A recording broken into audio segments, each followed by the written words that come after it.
I live in a little village called Salhouse in Norfolk. It's just north of Norwich and just south of what's known as the capital of the Broads, a place called Wroxham, which is the place where people genuinely start their boating holidays on the Broads. I moved my family to Norfolk probably 12 years ago as part of my day job, shall we say.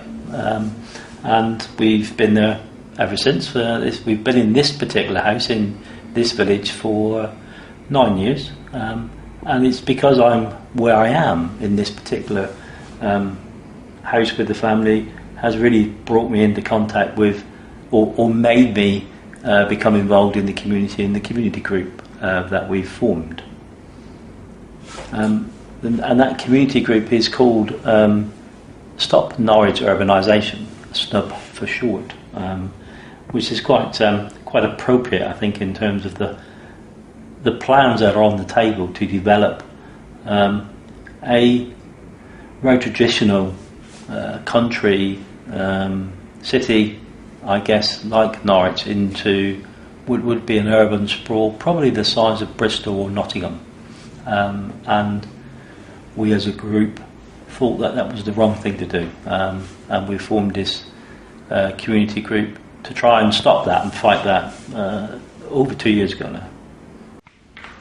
The whole concept of an Ecotown is that there are certain criteria that one has to meet to be considered an Ecotown, and those are things like it shouldn't be a new settlement, it should be part of an existing settlement, it should have good public transport links, it should have employment opportunities, it should have houses built to a certain sustainability level, etc., etc.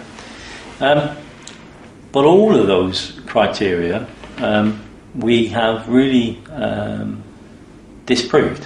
For example, let me give you one example. They say in the blurb for the Ecotown, which is an integral part of this joint core strategy and this northeast growth triangle, that it's close to public transport. Well, there is a railway station which serves the village. It's the main line from Norwich to Sheringham on the Norfolk coast.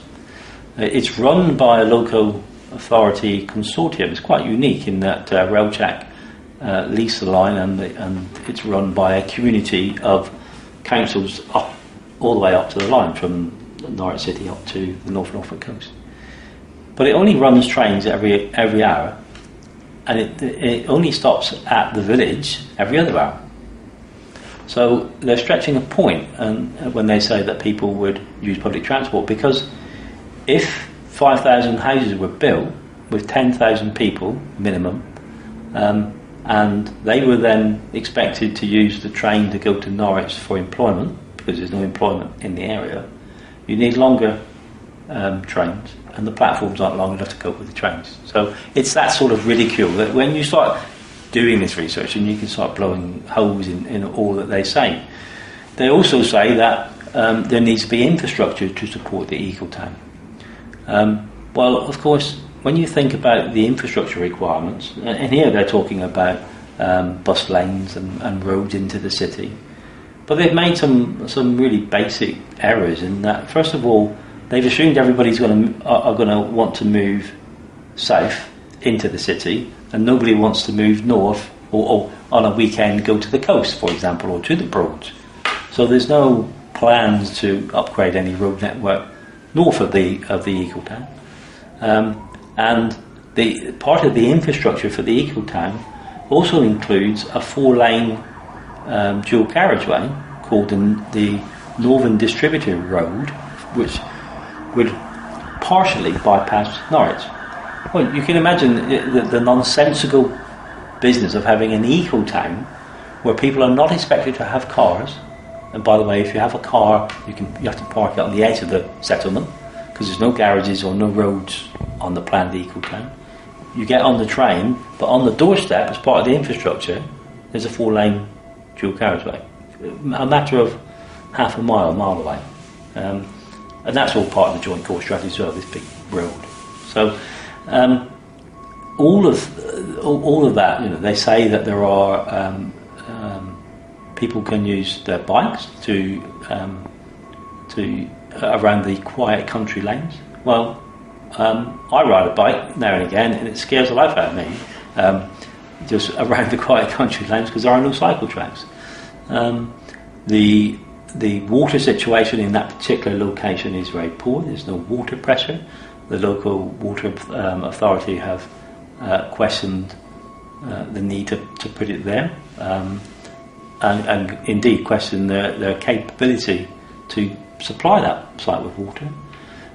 There is a mains gas connector pipe from Bacton, which is on the North Norfolk coast, which is a huge gas terminal, takes all the gas from the North Sea, and the main connector pipe from that terminal runs right through the middle of this proposed Ecotown.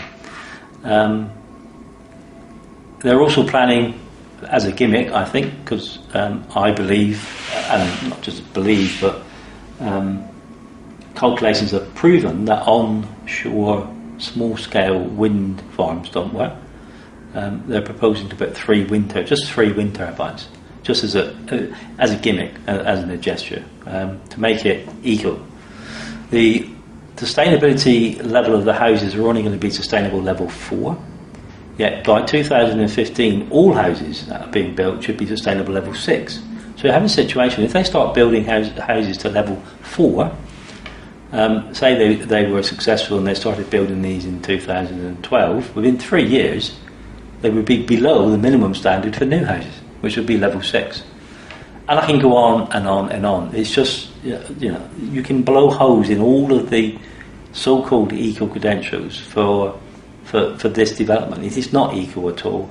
It is not what you see in mainland Europe as proper eco settlements, and indeed is not to the same standard that was originally planned for the Ecotown site, which was rather than being built or proposed to be built by a large national builder like Barratt's, was a proposal by a local developer who actually had the needs of the countryside and the surrounding environment at heart, and wanted to leave a legacy for his children and for his the residents around that particular area. And that was really a real attempt at providing a true Ecotown rather than a large housing development with greenwash.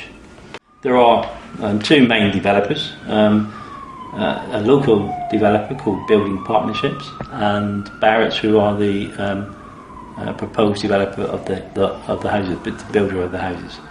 They have an option to purchase the land that we're talking about here for the Ecotown bit, and as far as we know, they haven't actually bought the land yet, because clearly it's still in planning, and there is now, with change of government, some doubt about the whole concept of Ecotowns. So their involvement is very much, they facilitated some public exhibitions of what it would look like. They were very bullish about their chances of building these houses. I don't think they correctly gauge the level of opposition, because the public meetings were quite stormy. People, we couldn't see anybody who wanted these type of houses in this location to this extent. And here it's important, I guess, because we have to acknowledge, and we've always acknowledged, SNUB as a group, that we're not against development, but what we're against is inappropriate development. We do not want to be accused of being NIMBYs. We recognise we've all got children and grandchildren. We recognise the need for houses, but we would much rather see a dispersal option, where you put these new houses in existing communities, where young people and young families want to stay in the villages that they grew up in, the small market towns that they grew up. They do not want to be transplanted into a large concrete maze of houses in the middle of nowhere, and be expected to get on a train that doesn't stop every hour and not have a car. It's just not feasible. So our aim is to get the houses built that are needed, and we question the need for the number because we'd much rather see a bottom-up plan from parish council level rather than a top-down from regional government. And we believe that there's plenty of room and plenty of options to disperse that revised number, smaller number, into the existing settlements. And indeed, if you look at the county as a whole, there are great opportunities developing in the offshore wind turbine business and the development of wind turbines offshore, the installation and maintenance of them. And places like Lowestoft and Great Yarmouth that are on the coast will need the houses to put the people in that will inevitably work in there.